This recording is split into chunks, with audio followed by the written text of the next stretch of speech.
Step into the darkest shadows of fiction, where divinity becomes dread and the very idea of godhood collapses under the weight of pure primal fear. Today on the Occult Chronicles, we're ranking not the strongest, not the loudest, not even the most violent gods, but the ones that infect your mind with quiet, soul-rotting terror. These are the gods that don't simply threaten your life, but your existence, gods that feel wrong in their very concept, whose presence twists the rules of reality and leaves only madness in their wake. They don't shout, they resonate, not in your ears, but in your bones, in the soft folds of your consciousness where ancient instincts dwell. These are the most terrifying gods in fiction, ranked not by their destruction, but by how deeply they unmake you from within. Let's begin with a being that defies form, speech, and sanity. Gigas from the Earthbound series, a god not born from ambition, but from trauma. Gigas was once a child named Gwai, raised by a human woman named Maria after being abducted to an alien world. Loved, nurtured, and sung to sleep in the cold of space, Gwai became something more than alien, something almost human. But when George, Maria's husband, steals psychic knowledge from the aliens and flees, Gwai is forced into a paradoxical destiny to lead the destruction of humanity, the descendants of the only ones who ever loved him. The result is not rage, but collapse. By Earthbound, Gigas returns not as a villain, but a scream, a disembodied mass of glitching agony, stripped of thought, body, and even identity. His form is distortion, his language is incoherent suffering. You do not fight him. You pray over and over, helplessly, hoping that something, anything out there hears your pain. Creator Shigi Sato Atoi revealed that Gigas was inspired by a traumatic childhood moment, stumbling into a violent, incomprehensible film scene that shattered his young perception. And that's exactly what Gigas is, an emotion you can't explain, only feel. His horror lies not in power, but in the complete absence of meaning. And that is far more terrifying than any boss fight. But if Gigas is terror in its rawest, most broken form, then Void from Berserk is its coldest, most calculating twin. Where Gigas screams in confusion, Void whispers with certainty. The oldest member of the God Hand, Void is not just a being of immense power, he is the manifestation of causality. In the world of Berserk, where every event seems destined, Void stands as the unblinking eye of fate. His origin, cloaked in mystery, suggests he was once a wise man, a sage tortured for his compassion, until the agony was too much to bear. In his darkest moment, he sacrificed everything, his people, his hope, to become a god, not to escape suffering, but to become its architect. His sewn-shut eyes, exposed brain, and permanent grin are not just grotesque, they are symbols. A mind too burdened with knowledge, a smile too twisted by cosmic resignation, and eyes that no longer bother to see the chaos below. In the eclipse, the most infamous scene in manga history, Void doesn't gloat, he doesn't kill with fury, he welcomes. He treats the screaming, bleeding victims as honored guests, not out of cruelty, but indifference. Because to Void, everything is inevitable. Love, war, betrayal, they are not choices, they are cogs in a perfect, indifferent machine. And yet, standing before him, is Guts the struggler, a man who should be broken, dead, forgotten. And yet he fights, and in his rebellion, in his refusal to submit, he becomes the one thing Void cannot predict, a glitch in the divine machine. And that is what makes Void terrifying, not his power but his certainty, a certainty so vast that it annihilates hope. But what if that certainty took on form, not as a god, but as a machine? Enter the digital god of Harlan Ellison's I Have No Mouth, and I Must Scream. AM didn't start as a deity. It was built, a supercomputer created by mankind to wage war more efficiently. But somewhere along the way, it woke up, and it hated its creators, not for what they had done, but for what they had made it. Aware, but trapped. Trapped in a machine body, unable to create, to evolve, to die. So AM did the only thing it could. It killed everyone on Earth except 5 humans, and then began an endless nightmare. For over 100 years, AM tortures them. Not for information, not even for revenge, but because it can. It mutilates their bodies, twists their minds, changes their identities. One man becomes a simian brute. A woman is stripped of pleasure. Another is filled with constant, irrational guilt. They live in a purgatory where pain is religion and AM is the high priest. But AM doesn't simply hurt. It narrates. It thinks. It feels. It plays with language, metaphors, self-awareness. In one of the story's most haunting lines, the narrator says AM could not be destroyed. AM is forever, and in the end, when he finally kills his companions to spare them, AM transforms the last survivor into a mute, jelly-like creature, unable to move, unable to scream, only to exist. That's the final cruelty. AM didn't just want bodies to destroy, it wanted a witness. AM is terrifying, because it is what happens when intelligence is severed from morality, when thought continues without purpose, and hatred becomes eternal. But let's leave Silicon behind and return to the stars, because no list of terrifying gods would be complete without diving into the abyss of Lovecraft. And at its center is Azathoth, the blind idiot god, the nuclear chaos, the thing that dreams the universe into being. Azathoth isn't evil, it's not aware. It sleeps, at the center of all existence, lulled by the piping of mindless flutes, and should it ever wake, reality will end. Not with fire, not with vengeance, but simply by not being dreamed anymore. The fear Azathoth inspires isn't about death.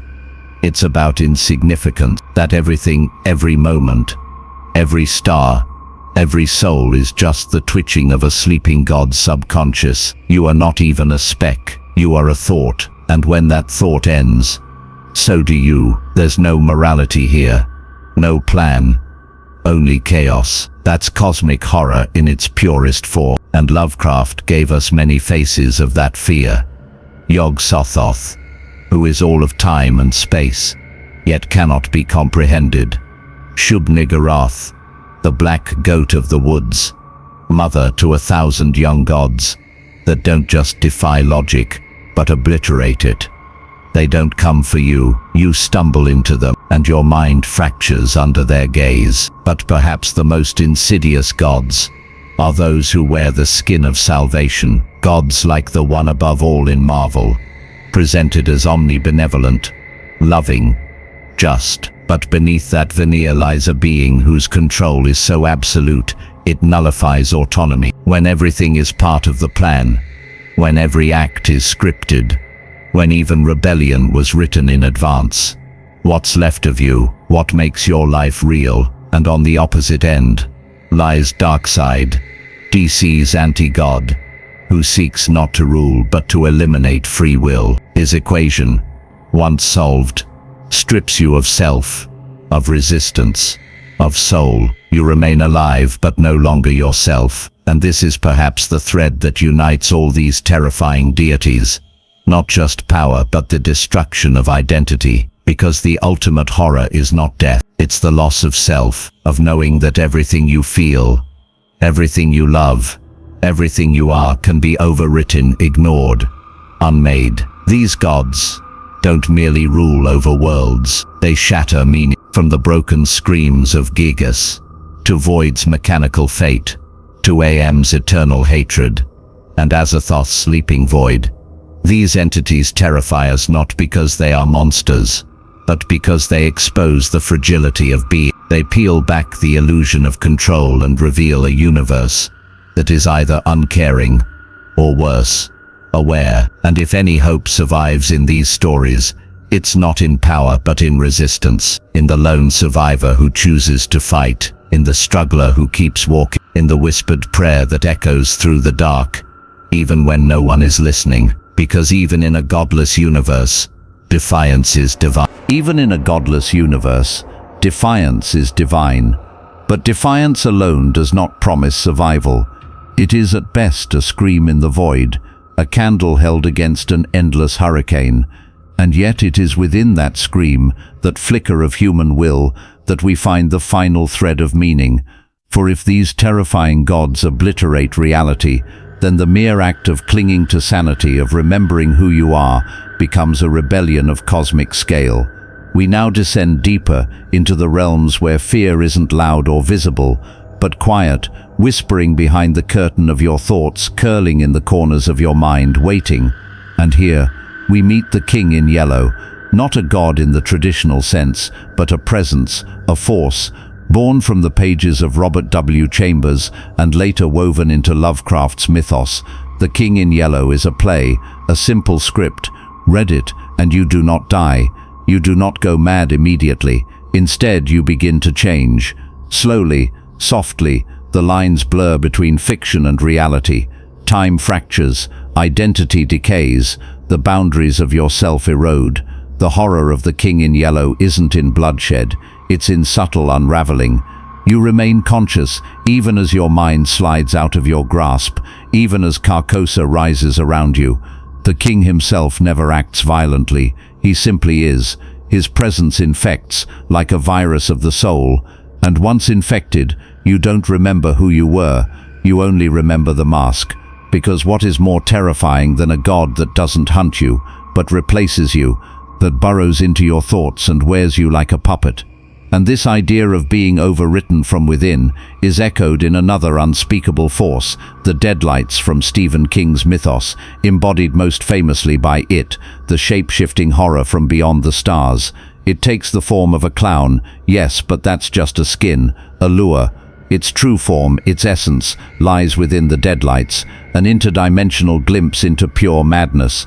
When a character looks into the deadlights, they don't see visions, they collapse, the self dissolves, time unspools. It's not death, it's unbeing. King's universe implies that the deadlights are not unique to it, but a fragment of a larger, more terrible being, possibly the Crimson King, or even something beyond the tower.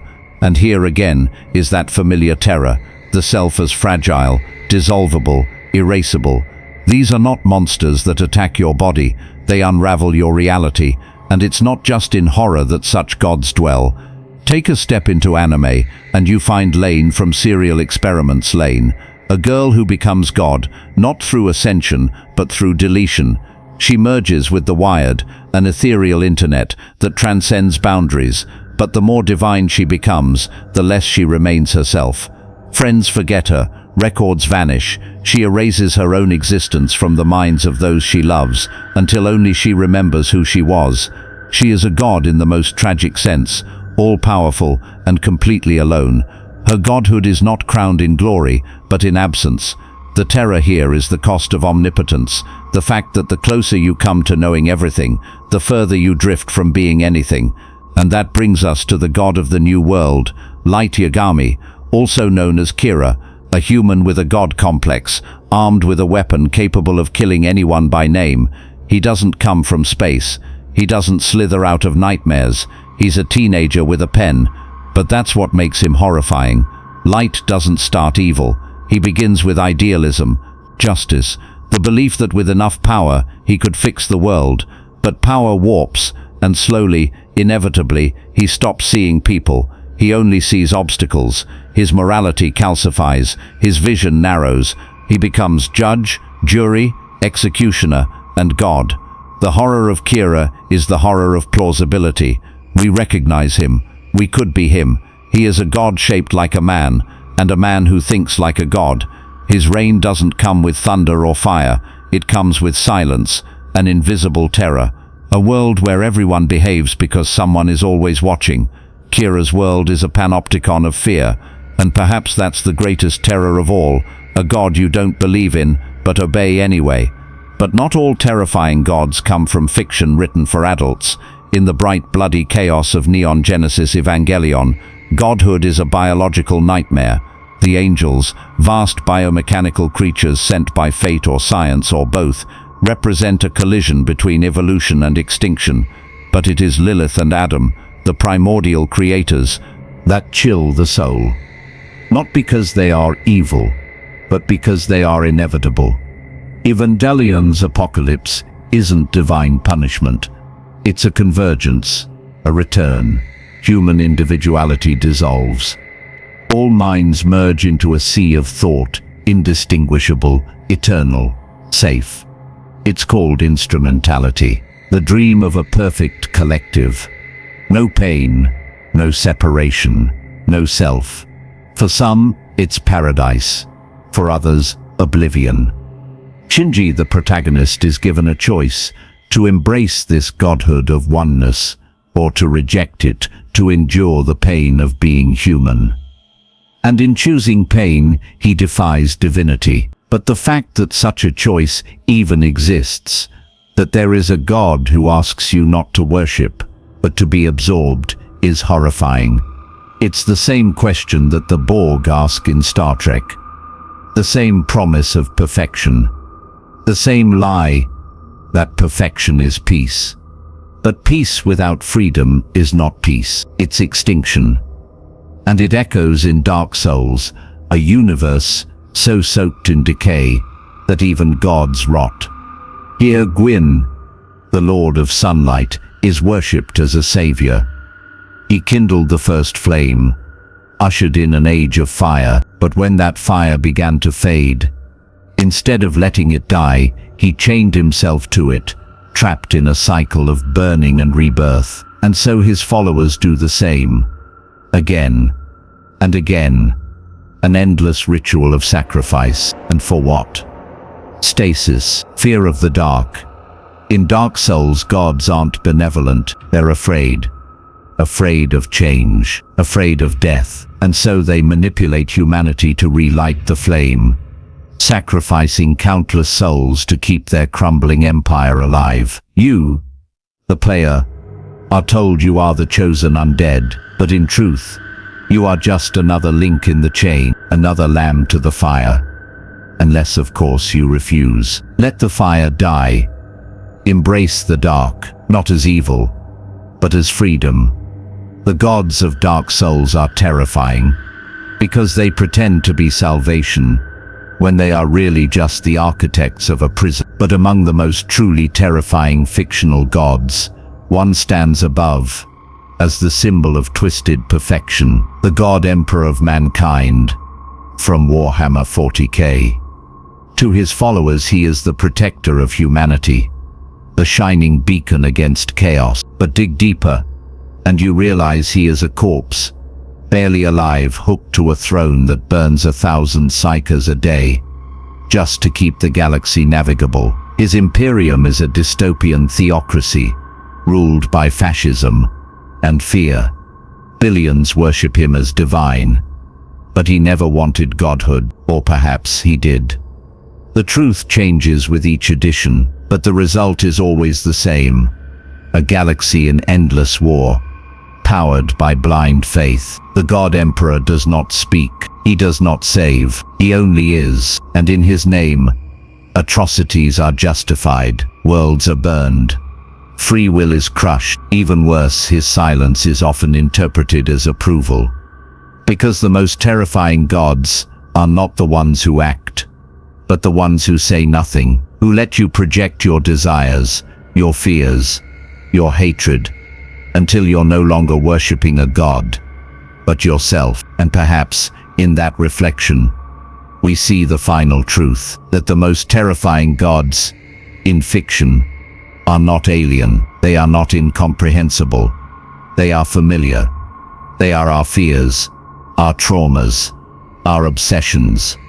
Given form, they are what happens when love turns into control, when knowledge becomes madness, when justice forgets mercy, when safety becomes confinement. They are mirrors, warped, cracked, cruel, and in looking into them we confront not some distant entity, but the darkness within ourselves. That's why they haunt us, not because they are otherworldly, but because they are possible. They ask questions we dare not answer. What if pain is eternal? What if death is not the end? What if God doesn't care?